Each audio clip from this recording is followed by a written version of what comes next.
So the next one, theatre culture. We saw already, theatres were emerging. So public theatres emerged during 1500s with the theatre, the curtain, the globe. They were all the names of the theatres. Globe, of course, was very popular one, and it was in fact built in 1899 later, but the structure was already there. It was given a modernistic look little later, but Globe was a very popular theater in London. All right, so this was the culture. The time when theaters emerged. So acting became a profession, which means people are now very confident of taking this acting as a profession. Obviously, that happens when there are, for example, even in modern times, when there are more directors, more production, people will dare to go into that profession as actors seeking job as musicians or actor or directors. So things were happening in that direction, and it had encouraged people to take up acting as a profession because that looked lucrative, because there were more people to witness it, go for throng the theaters and buy the tickets, to witness all action on stage. So audiences came from every class. So it was made up of all the class of people, not just the commoners. Of course, there could be people from nobility as well. So London burst with dramatic energy. That was the center of all activity. Though Shakespeare, was born in Stratford and even on the outskirts of London, but by the time these things happened, he was already there in England and had joined the group Lord Chamberlain's troupe of actors. Later, which became Kingsmen, which were called Kingsmen, a kind of drama company, theater group, you can say. So there he joined as an actor as well as a writer. So it was a very lucrative profession then, and so people were attracted towards this acting, theater, or theater life, profession in general, all sorts of jobs there. So the stay, because he was also a supervisor of a stable for some time, horse stables. So the stage became a laboratory of human behavior, in the sense it revealed all aspects of life through different plays. Someone's for example, if you are witnessing Dr. Faustus on stage, there is a procession or an exhibition of these seven deadly sins, who comes onto the stage and present themselves as the metaphors for all the vices in a man. So somebody called gluttony will appear, somebody called greed will appear. So they were more dramatized and kind of, you can say, glorified on stage and given kind of substantial shape to those vague phenomena. Now it became a kind of experimenting place or laboratory, the stage, so that people will in reality, in actual terms, the catharsis was happening. Catharsis. What was catharsis? You're all English literature students. Where did you hear catharsis? I have just used the word catharsis, so I just wanted to know if you know it, because it's a very popular term. ಈಗ ನಾವು actually ರೆನೈಸನ್ಸ್ ಇಂಗ್ಲೆಂಡಿನಲ್ಲಿ ಯಾವ್ಯಾವ ವಿಷಯಗಳು important ಆಗಿತ್ತು, ಪುನರುತ್ಥಾನ ಕಾಲ ಅಂತ ಏನ್ ಕರಿತೀವಿ, ಶೇಕ್ಸ್ಪಿಯರ್ ಟೈಮ್ಗಿಂತ ಸ್ವಲ್ಪ ಮುಂಚೆ ಆ ಲೀನಿಯೇಜ್ ಅಲ್ಲಿ ಬಂದಂತ ರಾಜರು ಆ ಟೈಮಲ್ಲಿ ಏನೇನಾಯ್ತು ಅಂತ ನೋಡ್ತಾ ಇದ್ದು. ಅದರಲ್ಲಿ ಹೆನ್ರಿ ಸೆವೆಂತ್ ಇಂದ ಇದು ಟುಡಾರ್ ಡೈನಾಸ್ಟಿ ಅಂತ ಒಂದು ಸಾಮ್ರಾಜ್ಯ, ರಾಜಮನೆತನ ಪ್ರಾರಂಭ ಆಗುತ್ತೆ. ಆ ಮನೆತನದಲ್ಲೇನೆ ಹೆನ್ರಿ 8 ಬರ್ತಾನೆ, ಅವನ ಮಗ. ಮತ್ತೆ ಅವನ ಮಕ್ಕಳೇನೆ ಮುಂದೆ ರಾಜ್ಯನ ಆಳ್ತಾರೆ. ಹೆನ್ರಿ 8 ನ ಮಕ್ಕಳು ಮೇರಿ 1 ಅಂತ ಒಬ್ಳು, ಆಮೇಲೆ ಎಡ್ವರ್ಡ್ 6th ಅಂತ ಒಬ್ಬ, ಆಮೇಲೆ ಮೇರಿ 1 ಅಂತ, ಆಮೇಲೆ ಎಲಿಜಬೆತ್ 1 ಅಂತ, ಆಮೇಲೆ ಜೇಮ್ಸ್ 1 ಅಂತ. ಸೊ ಆ ರಾಜಮನೆತನದ ಒಂದು ತಲೆಮಾರದು. ಯಾರ್ಯಾರು ಬಂದ್ರು ಅಂತ ಕ್ರೋನಲಾಜಿಕಲ್ ಆರ್ಡರ್ ಅಲ್ಲಿ. ಮುಖ್ಯವಾಗಿ ಆ ಪೀರಿಯಡ್ ಅಲ್ಲಿ ಏನಾಗುತ್ತೆ ಅಂದ್ರೆ, ಹೆನ್ರಿ 7th ಇಂದನೇ ಇಂಗ್ಲೆಂಡ್ ಅಲ್ಲಿ ಆ ರೋಮ್ನ ಜೊತೆ ಸಂಪರ್ಕವನ್ನ ಕಡಿದುಕೊಳ್ತಾರೆ ಇವರೆಲ್ಲ. ಮೊದಲು ರೋಮ್ನ ಇನ್ಫ್ಲೂಯೆನ್ಸ್ ಹೆಚ್ಚಿರ್ತಾ ಇತ್ತು. ಯಾಕಂದ್ರೆ ಆ ರೋಮನ್ ಇನ್ವೇಷನ್ 3ನೇ ಸೆಂಚುರಿಯಿಂದ ಸ್ಟಾರ್ಟ್ ಆಗಿದ್ದು. ಅವಾಗಿಂದನೇ ಕ್ಯಾಥೋಲಿಕ್ ಚರ್ಚಸ್ ಎಲ್ಲ ಎಸ್ಟಾಬ್ಲಿಷ್ ಆಗಿರುತ್ತೆ. ಕ್ಯಾಥೋಲಿಕ್ ರಿಲಿಜನ್, ಕ್ರಿಶ್ಚಿಯಾನಿಟಿ ಅಂದ್ರೆ ರೋಮನ್ ಕ್ಯಾಥೋಲಿಕ್ಸ್ ರಿಲಿಜನ್, ಐ ಮೀನ್ ಅಲ್ಲಿಂದ ತಗೊಂಬಂದಂತ ರೋಮನ್ ಕ್ಯಾಥಲಿಸಮ್ ಇರುತ್ತೆ ಇಲ್ಲಿ. ಇವರು ಅದರಿಂದ ಬ್ರೇಕ್ ಮಾಡ್ಕೊಂಡು, ಅದರಿಂದ ಬಿಡಿಸ್ಕೊಂಡು ಇವ್ರದೇ ಆದಂತ ಇಂಗ್ಲಿಷ್ ಚರ್ಚ್ ಅನ್ನ, ಅಂದ್ರೆ ಪ್ರೊಟೆಸ್ಟಾಂಟಿಸಮ್ ಅಂತ ಏನ್ ಕರಿತೀವಿ ನಾವು ಇವತ್ತು, ಅದನ್ನ ಇವರು ಎಸ್ಟಾಬ್ಲಿಷ್ ಮಾಡ್ತಾರೆ. ರೋಮನ್ 7 ಮತ್ತೆ ಹೆನ್ರಿ 7 ಮತ್ತೆ 8. ಮಧ್ಯದಲ್ಲಿ ಒಂದ್ಸಲ ಕನ್ಫ್ಯೂಷನ್ ಆಗಿ ಮೇರಿ 1 ಅವಳು ಪುನಃ ಸ್ಟಾರ್ಟ್ ಮಾಡ್ತಾಳೆ. ಇವ್ರದೆಲ್ಲ ಸಣ್ಣ ಸಣ್ಣ ಪೀರಿಯಡ್. ಎಡ್ವರ್ಡ್ ಎಲ್ಲ ಬರೀ 9ನೇ ವರ್ಷಕ್ಕೆ ರಾಜ ಆಗ್ತಾನೆ, 15ನೇ ವಯಸ್ಸಿಗೆ ಸತ್ತೋಗ್ಬಿಡ್ತಾನೆ. ಸೊ ಅವನ ಪರವಾಗಿ ಬೇರೆಯವರು ಆಳ್ವಿಕೆ ಮಾಡಿರ್ತಾರೆ. ಇಂಗ್ಲೆಂಡ್ ಅಲ್ಲಿ ಸಾಕಷ್ಟು ಬದಲಾವಣೆ ಆಗ್ತಾ ಇರುತ್ತೆ. ಜನಗಳಲ್ಲಿ ಕನ್ಫ್ಯೂಷನ್ ಇರುತ್ತೆ, ಏನಾಗ್ತಾ ಇದೆ ಅಂತ ಅರ್ಥ ಆಗ್ತಾ ಇರಲ್ಲ. ಯಾಕಂದ್ರೆ ರಿಲಿಜಿಯಸ್ ಐಡೆಂಟಿಟಿ, ಯಾವ ಧರ್ಮಕ್ಕೆ ಸೇರಿದವ್ರು ನಾವು ಅಂತ ಗೊತ್ತಿರಲ್ಲ. ರಾಜರು ಒಬ್ಬೊಬ್ರು ಬಂದಾಗ ಒಬ್ರು ರೋಮನ್ ಕ್ಯಾಥಲಿಸಮ್ ನ ಪ್ರೊಪಗೇಟ್ ಮಾಡ್ತಾರೆ, ಒಬ್ರು ಪ್ರೊಟೆಸ್ಟೆಂಟ್ ಮಾಡ್ತಾರೆ. ಪ್ರೊಟೆಸ್ಟೆಂಟ್ ಅವರಲ್ಲಿ ಏನು ಡಿಫ್ರೆನ್ಸ್ ಅಂದ್ರೆ, ಪ್ರೊಟೆಸ್ಟೆಂಟ್ ಅವರು ದೇವರಲ್ಲಿ ನಂಬಿಕೆ ಇದೆ, ಕ್ಲರ್ಜಿ ಚರ್ಚ್ ಅಲ್ಲೆಲ್ಲ ನಂಬಿಕೆ ಇಲ್ಲ. ಮದುವೆ ಆಗ್ಬೋದು ಬೇಕಾದ್ರೆ ಪ್ರೀಸ್ಟ್ಗಳು, ಇವರೆಲ್ಲ ಚರ್ಚ್ ನ ಮುಖ್ಯಸ್ಥರೆಲ್ಲ. ಬಟ್ ಅಲ್ಲಿ ರೋಮನ್ ಕ್ಯಾಥಲಿಸಮ್ ಅಲ್ಲಿ ಆಗೋ ತರ ಇರಲ್ಲ. ರೋಮನ್ ಕ್ಯಾಥಲಿಸಮ್ ಯಾವಾಗ್ಲೂ ಜನಗಳನ್ನ ಒಂದು ಸ್ಲೇವ್ಸ್ ಆಗಿ ನೋಡ್ತಾ ಇರುತ್ತೆ, ರಾಜರನ್ನು ಕೂಡ ಕಂಟ್ರೋಲ್ ಮಾಡ್ತಾ ಇರುತ್ತೆ. ಅದೆಲ್ಲ ಕಂಟ್ರೋಲ್ ಇಂದ ಇವನು ಬಿಡಿಸ್ಕೊಂಡು ಈ ಹೆನ್ರಿ 7 ಇಂಗ್ಲೆಂಡ್ ನ ಒಂದು ಇಂಡಿಪೆಂಡೆಂಟ್ ದೇಶ ಮಾಡೋದಕ್ಕೆ ನೋಡ್ತಾನೆ. ಆ ಟೈಮಲ್ಲಿ ಪ್ರಿಂಟಿಂಗ್ ಪ್ರೆಸ್ ಬರುತ್ತೆ. ಪ್ರಿಂಟಿಂಗ್ ಪ್ರೆಸ್ ಬಂದಿದ್ರಿಂದ ಬುಕ್ಸ್ ಎಲ್ಲ ಹೆಚ್ಚೆಚ್ಚು ಪಬ್ಲಿಷ್ ಆಗ್ತವೆ. ಬುಕ್ಸ್ ಹೆಚ್ಚು ಪಬ್ಲಿಷ್ ಆದಾಗ ಇಂಗ್ಲಿಷು ಕೂಡ ಪಾಪ್ಯುಲರ್ ಆಗುತ್ತೆ, ಇಂಗ್ಲಿಷ್ ನ ಓದೋ ಜನ ಜಾಸ್ತಿ ಆಗ್ತಾರೆ. ಸೊ ಬದಲಾವಣೆಗಳು ತುಂಬಾ ಆಗ್ತಾ ಇರುತ್ತೆ. ಮ್ಯಾರಿಟೈಮ್ ಅಡ್ವೆಂಚರ್ಸ್ ತುಂಬಾ ಜಾಸ್ತಿ ಆಗುತ್ತೆ. ಅಂದ್ರೆ ಸಿ ರೂಟ್ ಅಲ್ಲಿ ಬಂದು ಹೋಗುವಂತವ್ರು, ಈ ಟ್ರಾವೆಲಿಂಗ್ ಎಲ್ಲ ಜಾಸ್ತಿ ಆಗುತ್ತೆ. ಬೇರೆ ಬೇರೆ ಜನಗಳು ಒಂದು ಜಾಗಕ್ಕೆ ಬಂದಾಗ ಅವ್ರ ಕಲ್ಚರ್ನ ಇಂಪ್ಯಾಕ್ಟ್ ಹೆಚ್ಚಾಗುತ್ತೆ. ಸೊ ಅವಾಗ ಥಿಯೇಟರ್ಸ್ ಕೂಡ ಬೆಳೀತಾ ಇತ್ತು. ಶೇಕ್ಸ್ಪಿಯರ್ ಬಂದಂತ ಟೈಮ್ ಅದು. ಲಾಸ್ಟ್ ಅಲ್ಲಿ ಎಲಿಜಬೆತ್ 1 ಟೈಮಲ್ಲಿ ಶೇಕ್ಸ್ಪಿಯರ್ ನ ಕಾಲ ಪ್ರಾರಂಭ ಆಗುತ್ತೆ, ಜೇಮ್ಸ್ 1 ವರ್ಗುನು ಇರುತ್ತೆ. ಸೊ ಆಗ ನಡೆದಂತ ಘಟನೆಗಳು, ಅವರಲ್ಲಿದ್ದಂತ ಗೊಂದಲಗಳು, ಅವಾಗ ಬಂದಂತ ಪ್ಲೇಗ್, ಎಷ್ಟೊಂದ್ ಸಲ ಪ್ಲೇಗ್ ಬರುತ್ತೆ ಆಕ್ಚುಲಿ. ಬಹಳಷ್ಟು ಸಲ ಪ್ಲೇಗ್ ಬಂದು ಥಿಯೇಟರ್ನ ಮುಚ್ಚಾಕ್ತಾರೆ. Theatres were closed. ಅವಾಗೆಲ್ಲ ಅದೆಲ್ಲ ಎಷ್ಟು ನಷ್ಟ ಉಂಟು ಮಾಡ್ತು ಥಿಯೇಟರ್ ನಂಬ್ಕೊಂಡಿದ್ದವ್ರಿಗೆ ಅನ್ನೋದೆಲ್ಲ. ಅವಾಗ್ಲೇನೆ ಕ್ವಾರಂಟೈನ್ ಅನ್ನೋದೆಲ್ಲ ಇತ್ತು ಆಕ್ಚುಲಿ. ಅದನ್ನೆಲ್ಲ ಶೇಕ್ಸ್ಪಿಯರ್ ನಾಟಕಗಳಲ್ಲಿ ನಮಗೆ ಸಿಗುತ್ತೆ ನೋಡಕ್ಕೆ. ಅದ್ರ ಇನ್ಫ್ಲೂಯೆನ್ಸ್ ಎಲ್ಲ ಎಷ್ಟಿತ್ತು ಅಂತ ಆ ಬ್ಯಾಕ್ ಗ್ರೌಂಡ್ ಅನ್ನ ಅರ್ಥ ಮಾಡ್ಕೊಳ್ಳೋಕೆ ಟ್ರೈ ಮಾಡ್ತಾ ಇದೀವಿ. About the theatre, how the spirit of the time is reflected, articulated through the words of Shakespearean characters. Jax is one of the characters there, from As You Like It. He's more philosophical. He joins the king when he goes to the forest of Arden in that play. So he speaks, of course, in without any motivation, as if it is just born out of voluntary kind of you can say wish or desire. So he just addresses this not to anybody, but said it in isolation.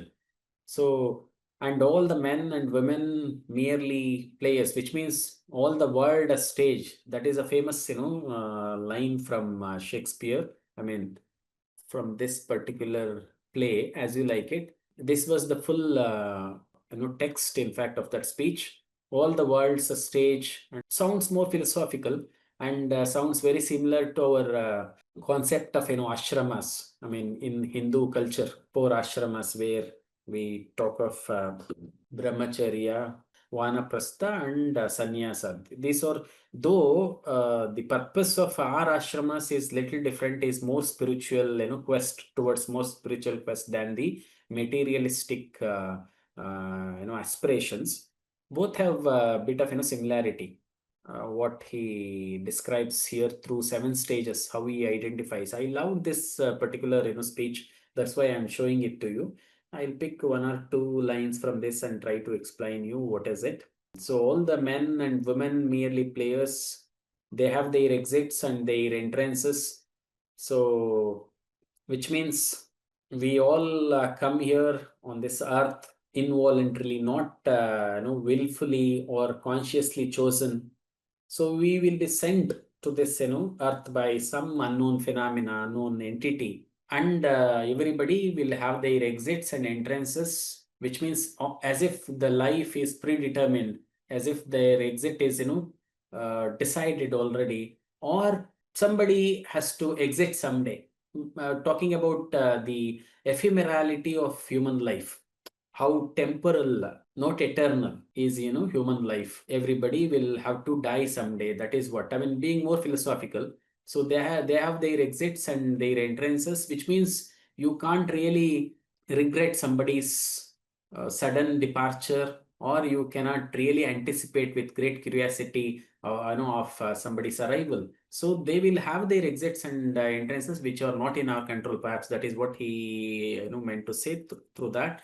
No man in this time, I mean, and one man in his time plays many parts, which means he plays many roles. So he divides that into 7 stages. I never thought that I would read this, perhaps because you may not feel it's relevant for you, because we are not going into any specific texts of Shakespeare now. But I thought it's better, I mean, good to remember these lines sometimes, which look universal in their thoughts and philosophies propagated through these lines. He goes on describing the 7 stages. It starts with infancy, when from childhood, a small child, infant, mewing and puking in nurse's arms, which just omits in nurse's arms. Nurse, somebody, maid and nurse concept is very much prevalent in European culture. May not be more, in our Indian culture. Of course, ದಾದಿಯರು ಅಂತೆಲ್ಲ ಇರ್ತಾರೆ, but ಅಲ್ಲಿ ಹೆಚ್ಚು ಆ ಥರ ಆ independent ಕಲ್ಚರ್ನ ಹೆಚ್ಚು propagate ಮಾಡುವಂಥ ಯುರೋಪಿಯನ್ ಇದರಲ್ಲಿ ಸೆಟಪ್ ಅಲ್ಲಿ ನರ್ಸಸ್ ಇರ್ತಾರೆ ಮಕ್ಕಳು ನೋಡ್ಕೊಳ್ಳೋಕ್ಕೆ. Generally children grow in the arms of nurses more than their parents. So then the whining schoolboy, you can relate to this with his satchel, school bag. Whining means children will not be willing to go to school in the beginning. ನಮ್ಮಲ್ಲೂ ಮಕ್ಕಳೆಲ್ಲ ಆಟ ಮಾಡ್ತಾ ಇರ್ತಾರಲ್ಲ, ಅದೆಲ್ಲ ನಿಮ್ಗೆ relate ಮಾಡ್ಕೋಬಹುದು. ಆ ಥರದ ಸ್ಟೇಜ್ ಅದು. ಅಂಡ್ ಶೈನಿಂಗ್ ಮಾರ್ನಿಂಗ್ ಫೇಸ್ ಅಂದ್ರೆ some reason best known to the creator. Children will be blessed with that grace. Even early in the morning, their faces are very bright and shining. So but contrast to their appearance and that graceful face, they start creeping like snail. Creeping like snail shows their reluctance to go to school, unwilling to go to school. They are not willing to go, so they creep like snails. Slowly they drag their legs. So, and then the lover, that is another stage. Sighing like furnace, which means full of hot desires, willing to do anything, being more aggressive and vibrant, with a woeful ballad made to his mistress eyebrow, which means being driven by some strong emotions, and where he writes poetry, which means he lives in some fancied world of his own, longs for such relationship, company, and ready to script a poem on even a mistress eyebrow, which would appear very trivial little later in his life. I mean, so at that is the moment, even the smallest things of life would appear, very powerful things that move his heart. So then a soldier, full of strange oaths. That is the description of soldier's life in a more parodying and critical manner, because that was the time when soldiers were sent to wars, not even being told why they are going to war, and who they are fighting against, and what was the purpose, because there was always this authority behind them who would enslave these people for this work, and they remain always ignorance. Even it happens in modern times too, because it is not their business to understand the policies of the government. It is their business just to execute their orders from the higher ups, somebody who controls them. So strange words means they themselves don't understand what they are taking oath, or the meaning of the oaths. Sometimes it just mechanically are read, but bearded like the pard. but that shows the kind of valor, kind of courageous or brave attitude of them. Jealous in honor, sudden and quick in quarrel. So they get angry very quick, and they will pounce on somebody in anger, and sudden to feel jealous or envious of somebody's position. So impulsive, more impulsive in this stage, and seeking the bubble reputation,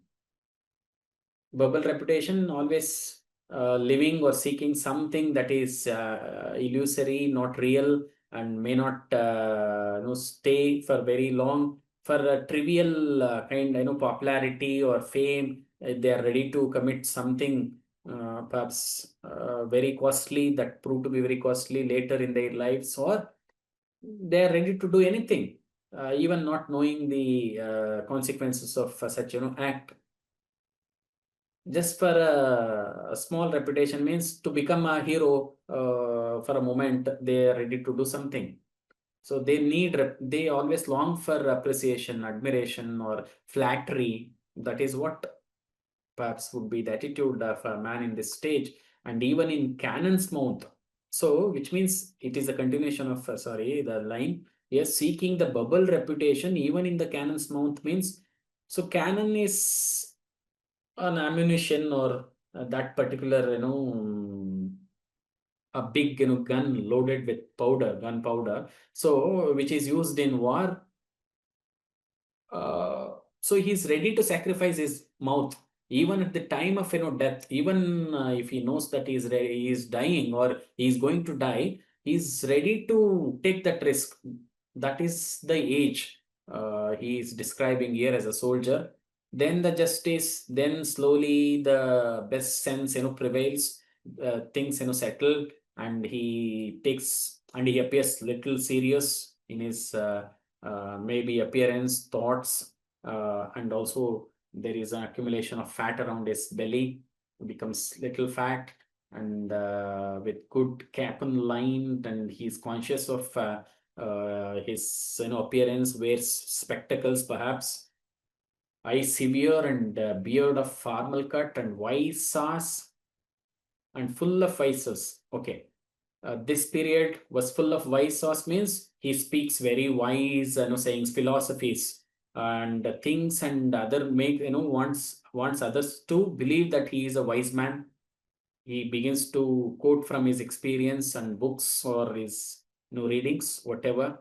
So sauce and modern instances, it's both a mixture of progressive thinking and also leaning back to some philosophies. So there is a blend of both. Perhaps he himself does not know what he is made of, or what is his favorite thing. So he plays his part. But the sixth stage shifts into lean and slippered pantaloon, which means he has shed weight, and he has his shoulders and thighs have gone slim, lost flesh, lost energy. So with spectacles on nose and pouch on side, carrying something in his hand, a pouch. His youthful, horse well saved, a world too wide for his shrunk means shrinking of the bones or muscles. He has just gone very slim, lean, and his big manly voice turning again towards childish treble. Now there is no longer he is uh, he possesses that big manly voice that has turned into childish treble, which means he has lost that vigor even in voice, that vitality, and he has that weak lungs. That is what pipes and whistles means. Pipes and whistles means what you hear when you are having that asthmatic condition, or weak bronchitis or lungs. So now he is just uh, you know become old and aged and sick, perhaps of because of age. He has become very feeble, struggles hard to produce words. So that is the sixth stage. last scene of all. I like this particular one, the last one, last scene of all, that ends this strange, eventful history. So he calls the life an eventful history, but that is strange. So about life, he says so many, definitions from. We have many definitions. One such definition is somewhere I heard. Life is a strange, humdrum affair. One thing.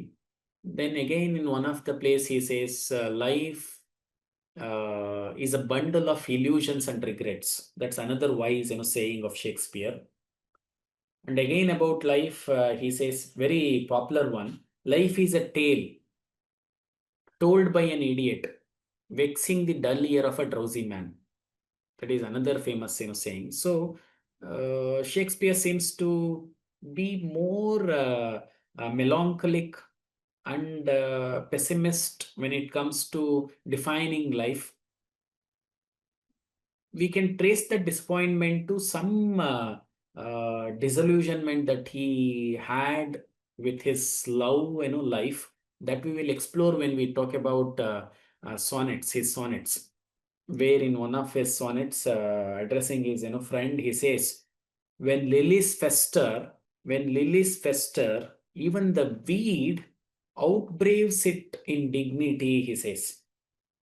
When lilies fester, even the weed outbraves in dignity, in its dignity, which means lily is known for its fragrance. It's a fragrant, kind of, flower known for its fragrance, very beautiful flower. Fester andre rots anta. So ಲಿಲ್ಲಿಗೆ ರೋಗ ಬಡಿದ್ರೆ, lily ಹೂವಿಗೆ ರೋಗ ಬಡಿದ್ರೆ, ರೋಗ ತಗುಲಿದ್ರೆ ಅದರ ವಾಸನೆ ಎಷ್ಟು ಕೆಟ್ಟದಾಗಿರುತ್ತೆ ಅಂದ್ರೆ, ಅದರ ಬುಡದಲ್ಲಿ ಬೆಳೆದಿರೋ ಕಳೆ ಇರುತ್ತಲ್ಲ, ವೀಡ್ ಇರುತ್ತಲ್ಲ, ಅದರ ವಾಸನೆನೇ ಎಷ್ಟೋ ಬೆಟರು ಅನ್ಸುತ್ತೆ ಅಂತಾನೆ. ಅದು ಆಕ್ಚುಲಿ ಅವನ ಫ್ರೆಂಡ್ಗೆ ಹೇಳ್ತಾ ಇದ್ದಂತ ಸಾನೆಟ್ ರೆಫರೆನ್ಸ್. ಅವನ ಗೆಳೆಯ ಒಬ್ಬ, ನಿನ್ನೊಂತವನೇ ಈ ತರ ತಪ್ಪು ಮಾಡ್ಬಿಟ್ರೆ ಅಂತ. ಲಿಲಿ ತರದಂತವನು, you were expected to always give fragrance and stay more dignified. ನಿನ್ನೊಂತರ ತಪ್ಪು ಮಾಡ್ಬಿಟ್ರೆ ಈ ಕಳಪೆ ಜನಗಳು ಇರ್ತಾರಲ್ಲ, ವೀಡ್ ತರ, ಅವರೆಲ್ಲ ಶೈನ್ ಆಗಕ್ಕೆ ಸ್ಟಾರ್ಟ್ ಮಾಡ್ಬಿಡ್ತಾರೆ, ಅವರೆಲ್ಲ ದೊಡ್ಡ ಮನುಷ್ಯರ ತರ ಕಾಣಿಸ್ಬಿಡ್ತಾರೆ. So very philosophical sayings on such things. ನೋಡೋಣ ಏನೇನು ಸಾಧ್ಯ ಆಗುತ್ತೋ, ಯಾವ್ದಾಗುತ್ತೋ ಅದನ್ನ ಎಕ್ಸ್ಪ್ಲೋರ್ ಮಾಡೋಣ ಆಮೇಲೆ ಸಾನೆಟ್ಸ್ ಅನ್ನೆಲ್ಲ, ಶೇಕ್ಸ್ಪಿಯರ್ ಅನ್ನ ಇನ್ ಪರ್ಟಿಕ್ಯುಲರ್ ತಗೊಂಡಾಗ. ಸೊ ಇದು ಸೆಕೆಂಡ್ ಚೈಲ್ಡಿಶ್ನೆಸ್ ಅಂತಾನೆ, ಅದು ನಮ್ಗೆ ಗೊತ್ತಿದೆ. ಇದು ಎರಡನೇ ಬಾಲ್ಯದ ತರ, ಮೋರ್ ಒಬ್ಲಿವಿಯನ್. ಒಬ್ಲಿವಿಯನ್ ಅಂದ್ರೆ ಮರೆಗುಳಿತನ ಅಂತೀವಲ್ಲ, ಹಂಗೆ ಆ ಮರೆಗುಳಿತನ ಆವರಿಸ್ಬಿಡುತ್ತೆ. They forget everything, they will be lapses in memory. So this stage ends with it sans teeth. You lose without, sans means without, lack of or losing. You lose your teeth. Sans eyes, loses vision. Sans taste, you loses taste. No longer relish your food. Don't even feel like eating. Sans everything, you lose everything. That is the end of this eventful history, which is an humdrum affair, which is a tale told by an idiot, which is a tedious tale, according to him. Hope with that we have come to the end of today's session. I'll stop sharing.